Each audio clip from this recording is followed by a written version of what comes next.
धनंजय मुंडेंच्या राजीनाम्याच्या मागणीवरून पहिला दिवस गाजला। अधिवेशनाच्या पहिल्या दिवशी मुंडेंविरोधात विरोधक आक्रमक। कामकाज संपल्यानंतर मुंडेंकडून फडणवीस आणि बावनकुळेंची भेट।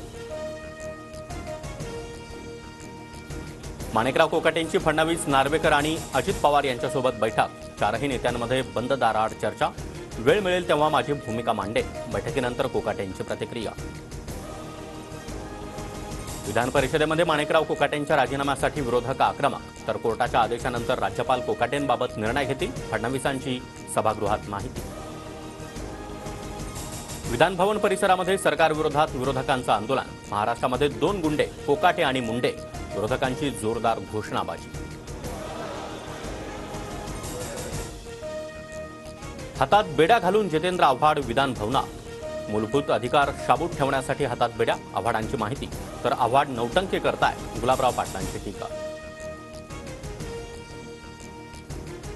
विधान परिषदेच्या विरोधी पक्षनेते पदावर काँग्रेसचा दावा। काँग्रेसकडून सतेज पाटलांचं नाव चर्चेत। अंबादास दानवेंच्या दालनामध्ये हालचालींना वेग।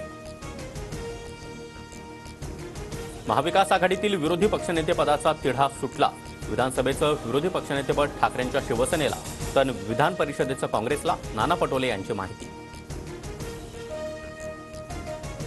विरोधी पक्षनेता निवडीबाबत विधानसभा नियमामध्ये विशिष्ट तरतूद नाही। ठाकरे गटाचा विरोधी पक्षनेते पदाचा मार्ग मोकळा।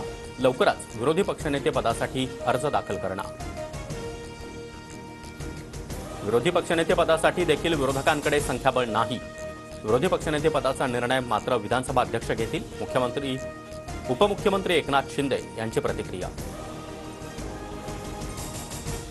विधान परिषदेच्या रिक्त जागांसाठी निवडणूक जाहीर।